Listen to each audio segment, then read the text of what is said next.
here in Scotland, just speaking generally, you know, because I know the Scottish scene very well, as you can tell by my accent. We're not doing so hot in Scotland. Now, with all of this CV that I'm looking at there, you must have some thoughts on why Scottish football isn't. Let's be honest, it's not world class anymore.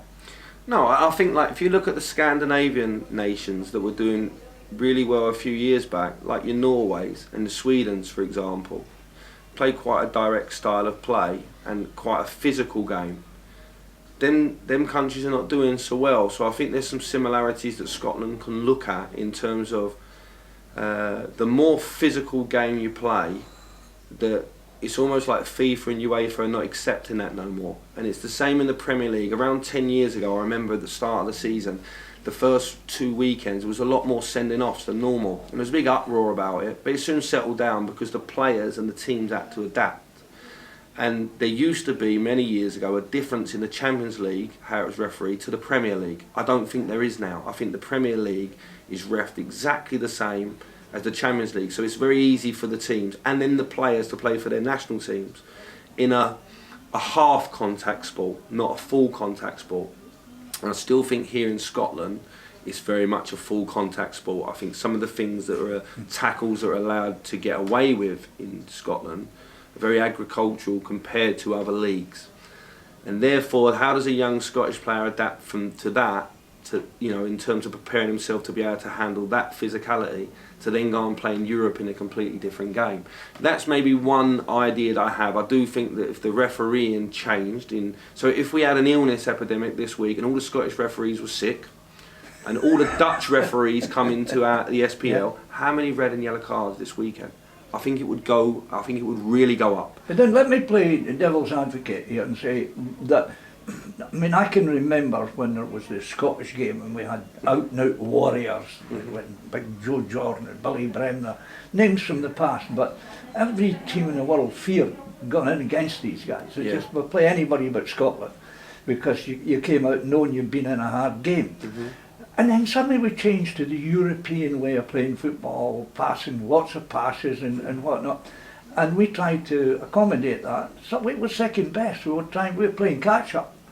But if we'd stuck where we were, they would have had to play catch up. Yeah, possibly, but I don't think, like, you know, if you look at Spain plays against Scotland, I don't think Scotland are going to be allowed by the rules of the game now to maybe get away with what they did before. I think we've seen that in England as well, with the English national team. We've had to completely change. So I think if you come up against these nations, I think the way that FIFA and UEFA want the game to be played is not in the same eyes as the way that the game has been played in Scotland or England up until the last 10 years. So I think there's an element of that where you have to adapt. I do think also, if you look at just purely at the Scottish national team now, they have a lot of good midfielders, but they don't have a centre forward. So you cannot win without one of them.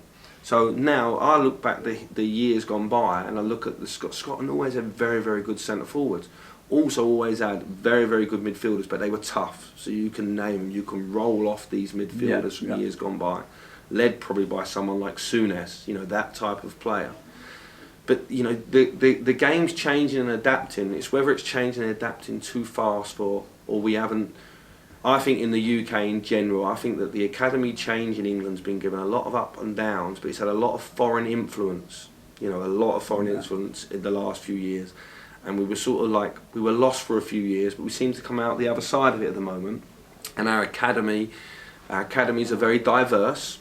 So the type of players that are coming out of, you know, could not only now, you look at the England youth teams, they couldn't only play for England, they could play for 3 or 4 nations, which gives you a type of, an understanding of how diverse the communities are now, especially in the big cities.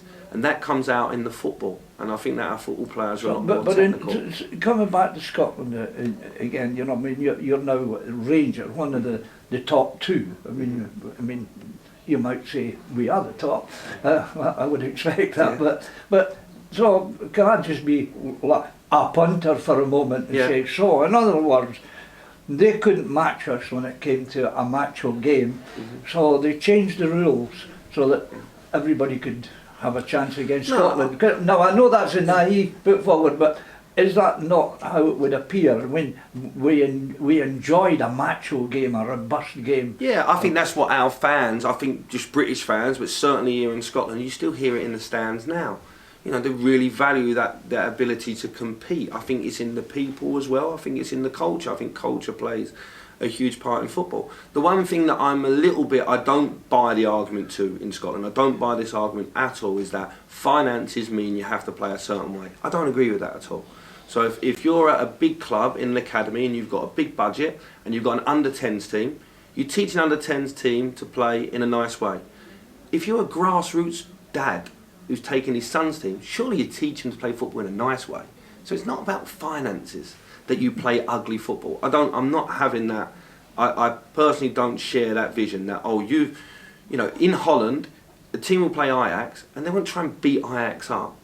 They'll try to make it difficult for them and they'll close spaces and they'll defend deep, but they still try to play football.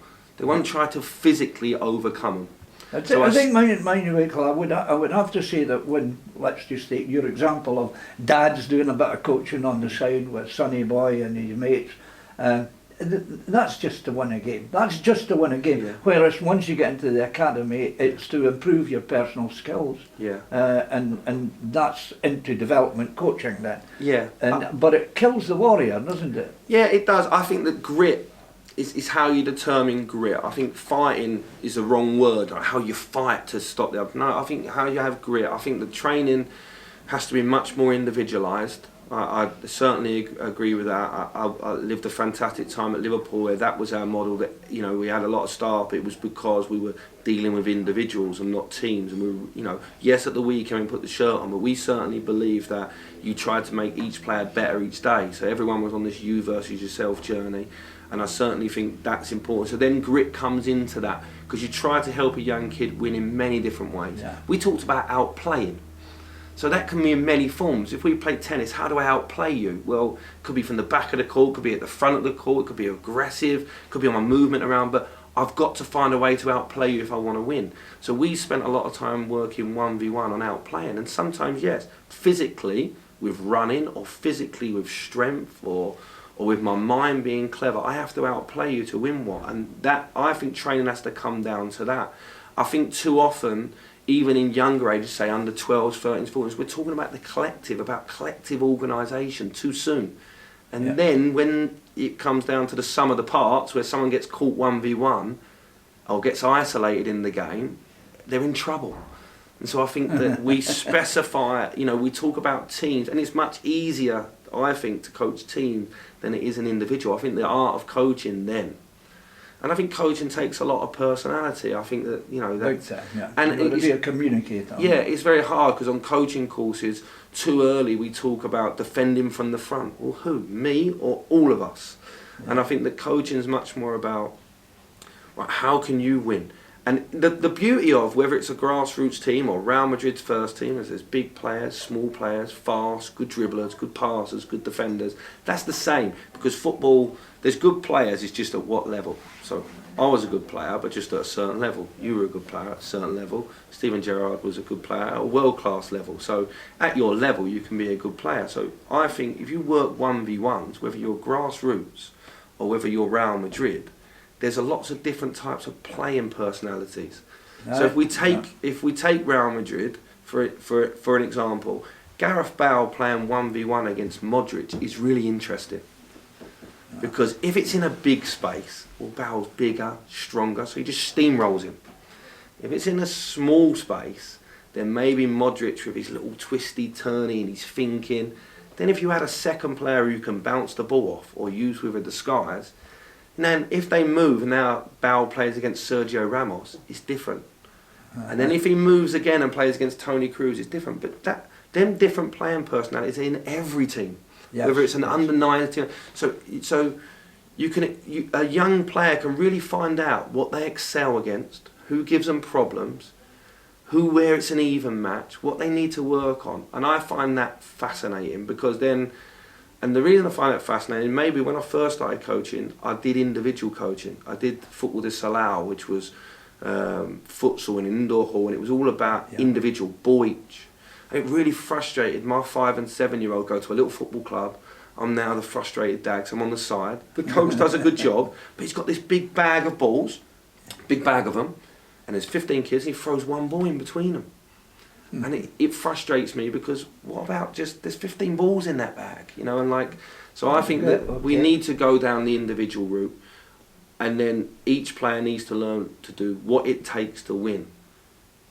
Now, that's different against different opponents. If we're talking about where Scottish football going, well, there's lots of faults. We shouldn't always blame the youth coaches when the first team lose a game. Because the youth coaches, and we used to do that in England, and I've seen that as soon as I come up to Scotland, I was like, oh, okay, they've stopped doing it in England, I've come to Scotland, and every time Scotland lose, oh, we're doing everything wrong at youth development. We're actually not. I've watched a lot. We've got some really good players at Rangers. I've seen Celtic, I've seen Hibs, I've seen Hearts. We've got some really good young players coming through. You really mean that, Michael? I believe. You think the future looks bright for Scotland? Oh, like before I went to Brazil, I was always saying it about the English young ones. We weren't getting any through. And then I went to see the best ones out in South America, and our best ones were comparable to them. They just had really bad opportunities, really bad pathways to break through in the Premier League. Was terrible. A few of them are now breaking through, and they're proving, and like one or two have gone, like Sancho's gone to Dortmund, and he's proving he's as good as any of the young Germans. And for us as English, it's like, oh wow. You know, yeah, but you see, I would say with discouragement comes in this form, and your opinion here would be very valuable. I think a lot of the young players, the 14 years old, are showing great promise. I agree with you there, all the way. And then they go, but you know, I've got to look at an alternative career because very few are making it through to the big time, as it were, because of the influx of foreign players that are coming in, that the opportunities to become, if not a star man, to become a regular player in a professional team. It's getting pretty scary, especially in that top league. Yeah. It's very difficult for me, right? Because I love lots about Scottish football. I live here. I'm really comfortable living here. I love the club I work for. I really am a supporter of Scottish football and the league and everything.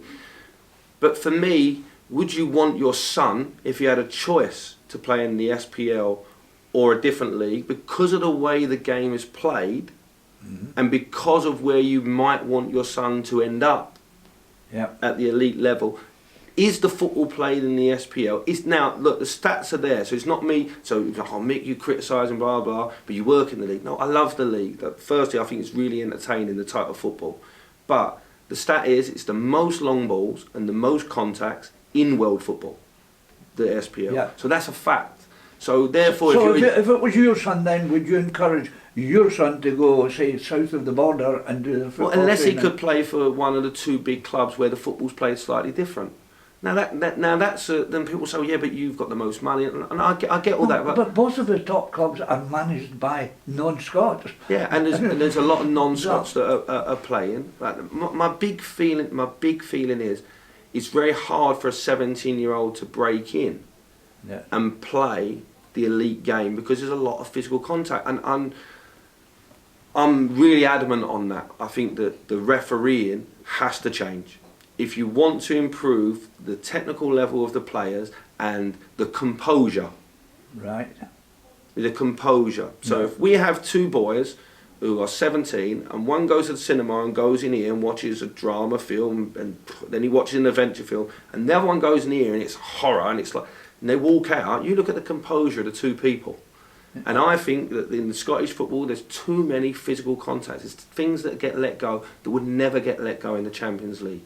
And therefore, it affects composure and it affects... And I think then players have to prepare themselves for a much more physical challenge. And that's okay if they're playing in Scotland. They can excel in Scotland and they want to have their career there. But for Scotland to move to elite football...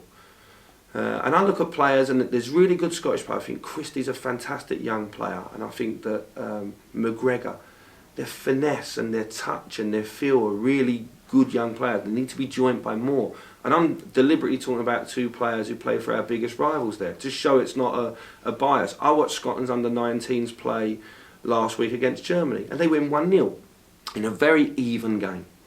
Very even game. In all aspects of the game was even. Right. You know, in technical level the game was even. In physical level in the ability to fight, in the tactical organisation. I thought Billy Stark did a really good job of his boys. And there's one or two young Rangers players in there we're really excited about. But we've got to manage them gently into our first team.